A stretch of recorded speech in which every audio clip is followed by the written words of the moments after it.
Hello and welcome to this AQR QRCA pre-event hangout. I'm delighted to be joined by Deanna Manfredi. Deanna, thank you very much for joining me. Good morning, Jack. Nice to be here.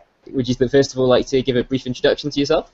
Yeah, sure. My name's Deanna Manfredi, and I'm located in Philadelphia, Pennsylvania, and I'm an independent medical moderator, and this year is my 20th year doing medical moderating. Awesome, and happy St. Patrick's Day as well, by the way. I didn't. Happy St. Patrick's Day. Yes, I wore my green shirt. So.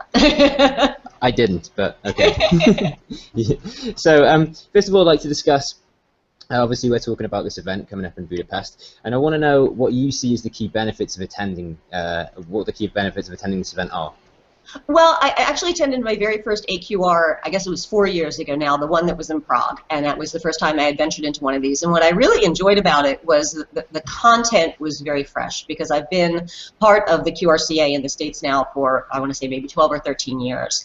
And a lot of, if you make it to that national conference, you'll see sort of a lot of those talks kind of going on the national circuit afterwards, and you sort of get to a saturation point where you start to feel like you've sort of seen all of the content, at least all of the content for that year. So what was really fun for me doing that first AQR in Prague was getting all of the fresh European and Latin American content that came into that. So that really intrigued me. Unfortunately, because of scheduling issues, I wasn't able to make the one in Rome a couple of years ago. But when I saw the location of this one in Budapest, which is one of the rare cities I haven't been to in Europe for work, I was like, that coupled with the content, I said, I have to do this one.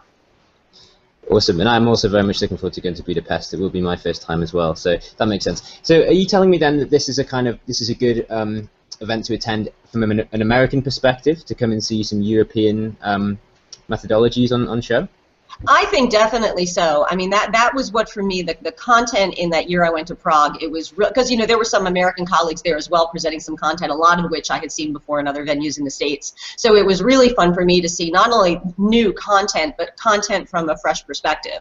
Because I think even just between the US and the UK, because my specialty is behavioral economics, and that seems to be much more entrenched, if you will, overseas. And so it was really fun for me to be interacting with colleagues who were doing something with sort of the same intensity that I've been doing it with for a long time, because I actually studied it in grad school 20 years ago.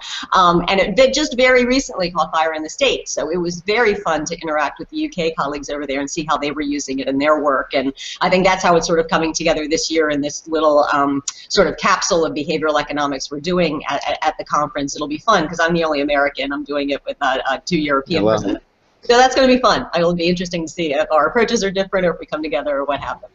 Yeah, that makes sense. And so when I've been talking to other researchers about this upcoming event, they've described how one of the other benefits is that it's kind of not too big, it's not too small, but so it's kind of quite intimate, but you've got enough people to talk to kind of maintain an interest. Would you kind of echo that? Is that something you'd agree with? Yeah, I think it is. So I think it's a little bit larger than like our national QRCA conference, but it's a lot smaller than something that would be like a PMRG conference, which is, because I'm pharmaceutical focused, that would be something I would go to. And I really think it is a happy medium. It's like enough people that you don't sort of feel like you're on the cruise ship seeing, all the same faces again and again. And it's always a lot of fresh faces as well. So yeah, that's another nice thing about the conference, is it really is a good size and a good mix. Okay. Now I'd really like to talk about your paper. So I'd love you to tell us a little bit about that. So I'm presenting again on a behavioral economics topic. I had done some talks at QRC National Montreal a couple of years ago more about behavioral economic theory, because again it was just getting popular with the American researchers at the time. But immediately after that there was a lot of interest in, like, okay, now we sort of understand what it is and we understand the underlying theory.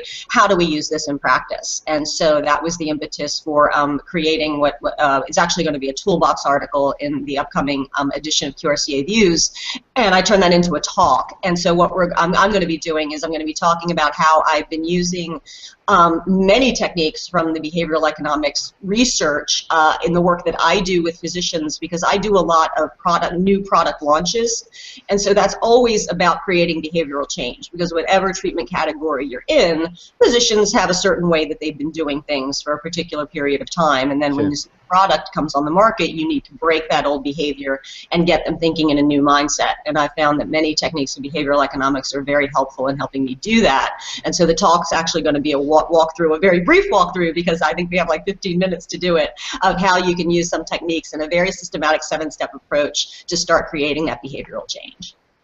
Okay, and so that sounds like something I haven't come across before. Is this quite innovative? Is this a new approach? Well, actually, the 7 steps to behavioral change that I'm using were published in 2013 in a book by Douglas Van Praet, who is with Deutsche Welle.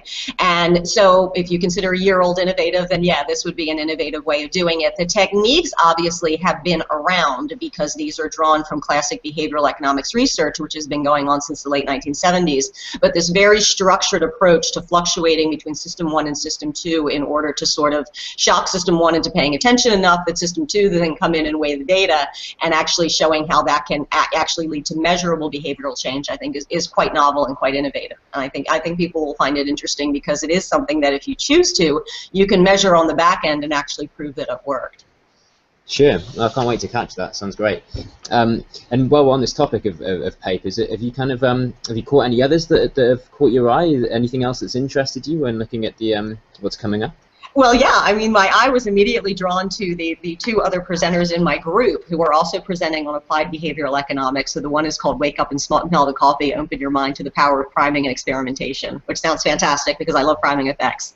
And then Tool, Not Textbook, Putting Behavioral Economics to Work, again from another UK presenter. So I'm extremely excited. I'm actually presenting third, which is fun because I'll get to see those 2 presentations before I have to go on. But that's, I think, what I'm most excited about because, you know, obviously you're drawn to what you know and what you do, and I'm really excited to see these other perspectives of what folks are doing, especially overseas. Awesome. Yeah, it looks great. I'm really looking forward to attending the event. Deanna, thank you very much for joining me today, and I look forward to catching up with you in Budapest. Thank you for inviting me to talk. It was very fun.